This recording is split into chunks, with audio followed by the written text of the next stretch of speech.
Dizzle here, and today I'll be teaching you how to play the violin, few tricks, I guess. And first trick of the video, the key signature. If you watch closely about the key signatures, you probably know about this, that the first flat, you have it on the B note. What note does it make flat? B. So you know that B on E, G on B on G, B on A, they're all flat. And that's how you know. So that's the first one. And then here you have, on this music, you have one sharp on F, E, F on E, and that means all in the entire music, F is all sharps. The F on D, F on E, and that's like the easiest way to know that which ones are sharp. You just look at the key signature, see where the sharps are on, and that's how you know that which notes are sharp, which notes are flat. And when you play new music, for example, the Timber Spring song, or official song, and if you want to learn how to play the music faster than others, and know the rhythm, I say don't play first, think of the rhythm. So here, you guess you can sing out the song, and that's like the easiest way to know how you're gonna play the music, because one, it doesn't you don't have to keep on looking at it while you're playing, and people oftenly pause to look at the music and then continue playing. But if you want to play the music in one go, I think it's probably a good idea to play, sing the part first, sing your part, sing the rhythm, and then play it. I think that's the best way for me. I do that all the time. People don't see me do it because I do it in my head. That's how you play music faster. Yeah. So whenever you're playing a new music, you should always look at the tempo, the key signature, and part the slurs and all that, so that doesn't mess you up. And you should look ahead to see which notes you might have trouble on, and you can look at it, see which notes you're gonna play, and then just start playing. On other music, you can sometimes find words that you don't know of. Rit, tempo, DVC, should be div. On other music, naturals, sharps, you might probably know this already. There's also flats as well, as stated here. So this is what flats look like. And so when you're playing this music is from yesterday. Let's try and get another one. So I have so much music. Oh my god. There's also lifts. Okay, here's some. Alright. So here we have some sharps on D, string on D, DVC, DIV dot. That's the abbreviation. So I'll first explain what DVC is. DVC is when you play one part and the other person plays the other part. And you may find this commonly in music. You find this pretty much, I guess, everywhere when you play it. So usually it'll be like this. So when you're playing, you sometimes, the conductor's right here, in this area. So that'll be C. And then, for example, you're the violins, and the first violins, the outer violins are sitting here, the inner violins are sitting here. So the person who plays the top part will be the outer violins. The person who plays the inner part will be the inner violins. And it'll be the same as well. So cellos, you play the top part, and cellos play the bottom part. I'm not sure if there's DVC on theirs too. I've not seen the other ones, but best to know just in case. So there are times when you see unison, that'll be UNIS dot as the abbreviation. That just basically means you guys, after the VC, you guys play together again, like all together. And then until the next part, you don't separate until next VC. And there's no VC, that means you have to do double step. You play two notes at the same time. Like for example, imagine you don't have the VC, you play F on E and D on A at the same time. That's all you do. And I think it doesn't sound really that good unless it's like certain pieces, little songs that I play, like The Adventures of Stringman and all that. Here you see retardando, that's RIT for short, and that basically means slow down. You slow down on the music. Like you watch the conductor, and you have to look at the conductor when you see a RIT, because you might play ahead or you play behind. So I recommend highly that you look at the conductor. So we have a tempo I'm pretty sure that means that you go back to your normal tempo and you just keep on playing. So we have some sharps and naturals here. Usually they'll put sharps here on this one measure, and then the next measure you have, if you play the same note again, they put a natural here. The reason they put a natural here because they don't want to confuse you, so this is how it works. Just always remember this. When you see a sharp or flat or natural in one measure, you go back to where it normally was in the next measure. Don't go back again to that same note and that same pitch unless it tells you to, because that's like the easiest way to play the music. Because before I knew this, I get confused, and then like after you see the other music, like usually you see this and then like you understand why they put natural later on. So this will be, when you're playing here, it'd be D sharp on A, and then when you go to this measure, it's just D on A. So no sharps at all. So I found a flat right here on B. So that just means play lower. When you see flats, you play lower. When you see sharps, you play higher. You see naturals, you play natural. That's it. Nothing special. I'm pretty sure you would normally see like flats only on places that usually won't be sharps or flats, because on the key signature, like if they have a sharp here, they will just put natural when you go down, not flat. That just makes things complicated. Staccatos, might not notice. This just basically means you're playing short notes. So instead of a da da da da da, you're playing da da da da da.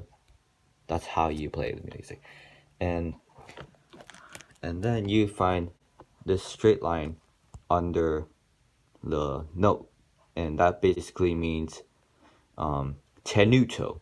That's tenuto. That means you play the note a bit longer, but don't play too long that it cuts off this note.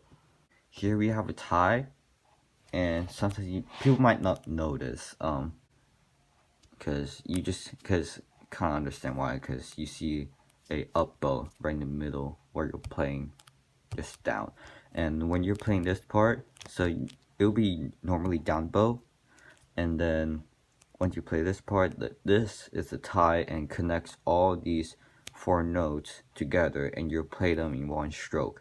But once you see this, once you play these two, you go up bow once you reach here.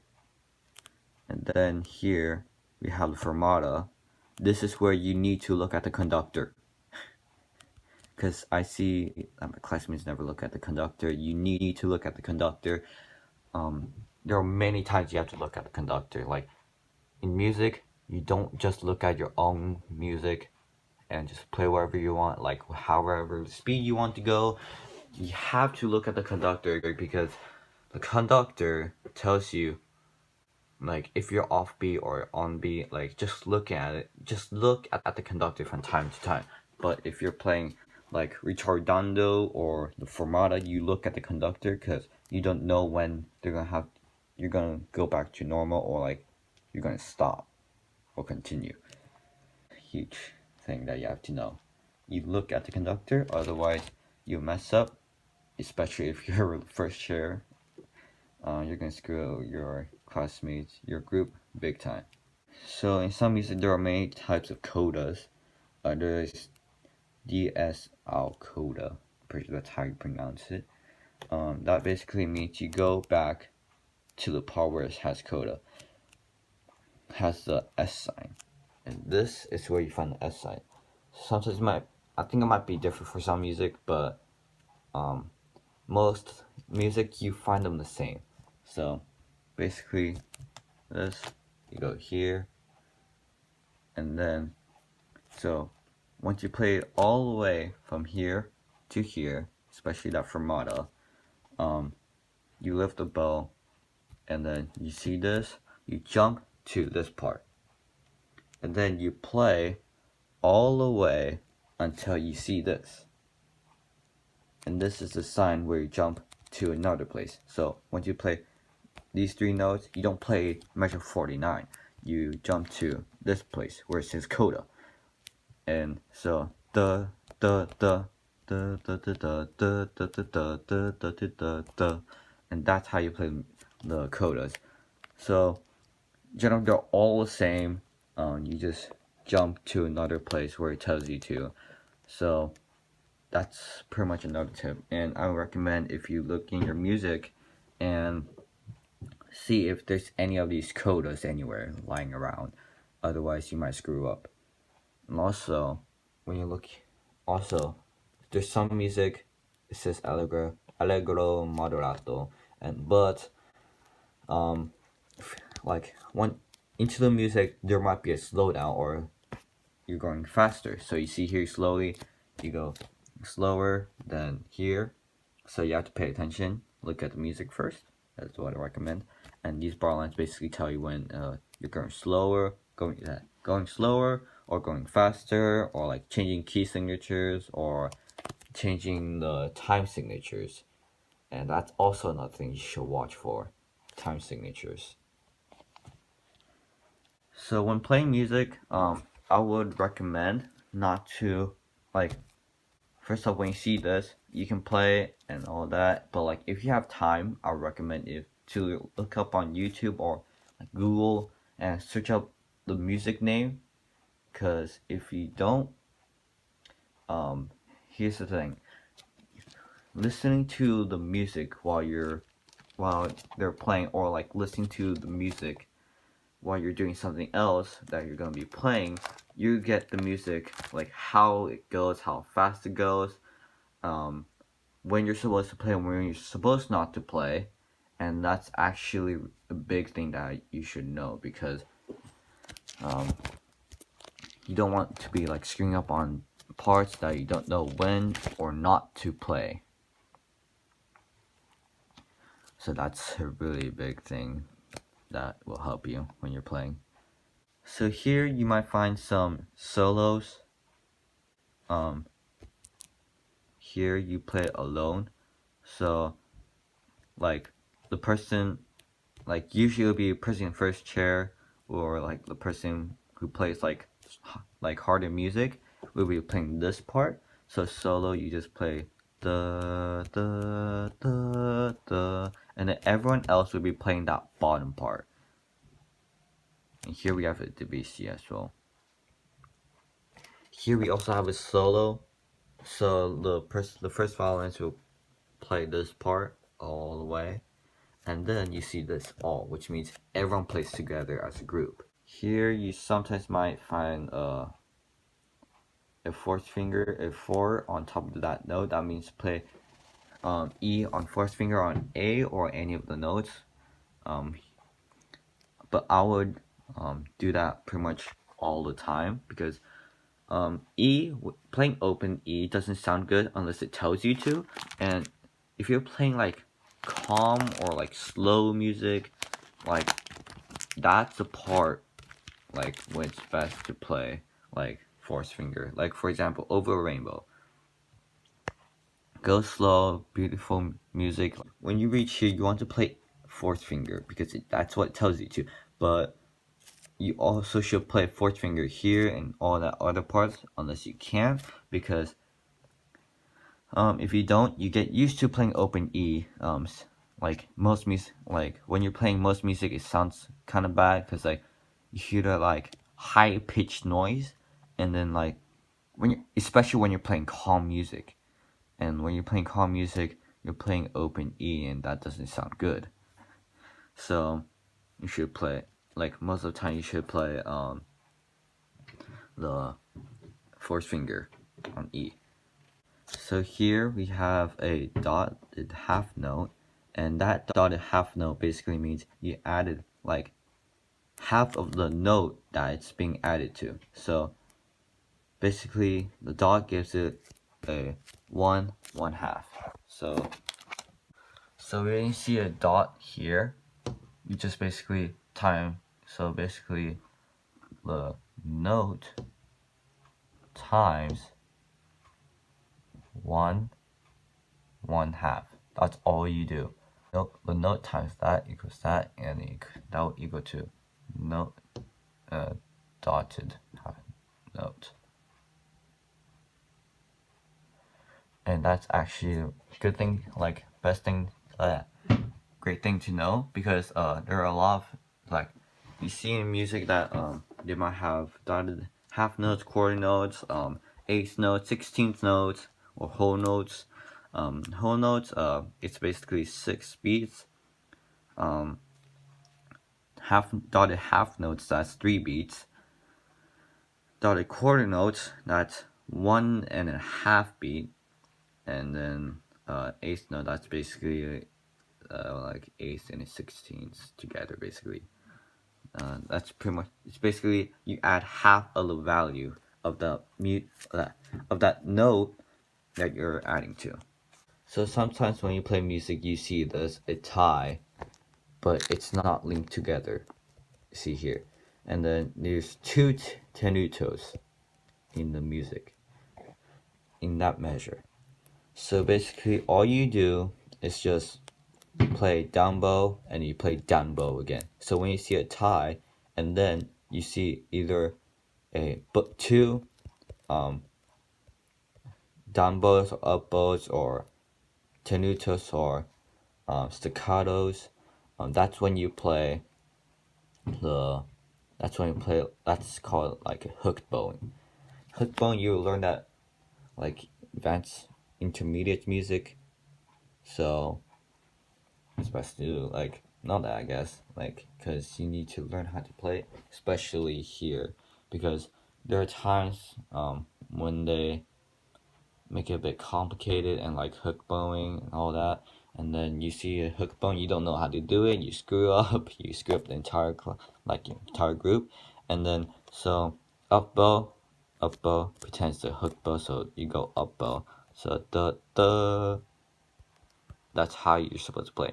Here we have this little up arrows, and it's a stronger form of an accent. So you see accents in most music like here, but then you see this. What do? You play a stronger note you play stronger than the accent. So accents create like actually accent in the music. That's actually, I think that's why it's called that. And then it makes like a stronger note, like makes the note stronger, especially like at the slurs. Up, like, except, but these, you see this, you play stronger. You like put more weight on the bow than the accent. So that's how you will play these guys. I forgot what it's called. I'm dumb. In this music you find SFZ. And what that would mean is that I'm pretty sure you play this one note louder and then you go soft. Loud, that's forte, loud to soft. So but I'm pretty sure you play this one, like that one note louder. I'm pretty sure how it's supposed to be, because that's how it usually do it. And I see that often in music, especially a song called March Cesar. Here it is. And I've been listening to the music, so I'm pretty sure that's how it's supposed to go. Here we have a different formula with Coda called DCL Coda. To Coda, you go here. So basically from here all the way to here, because when you see this, but you don't see the S mark, you go all the way back to the beginning, you play all the way to Coda, and you go to the Coda. That's how it goes. You sometimes see the crescendos and crescendos, but if you see this and the dots, that's basically the crescendo, and you continue like getting softer until here. And then same thing here, crescendo from here all the way to here, you grow louder. Basically same thing. Legato, here's stuff that some people don't know. Legato, you play it smoothly. Like usually you play like duh. So here you play it duh duh duh duh duh duh duh duh, but here you play it duh duh duh duh duh duh duh duh. So you play like very smooth and like make it beautiful. Make it sound beautiful, please. Then Brandendo, you pretty much I guess you get softer. Get softer. Crescendo, decrescendo, crescendo. Dim. So in some music you find a thing called tempo 1. That means you go, so usually when you see that, for example, pretend this is 120, and then you on this part you see 80, and then next part here you see tempo 1. What does that mean? So tempo 1 means you play that same tempo again from the beginning. So you might see this in music where it goes fast to slow, and that's like a good thing to know, because you have to know like what it means. That's basically how orchestra is. So I guess that's it for today. Next time I'll tell you how to play on the violin, some parts that you might not know for beginners. Yeah.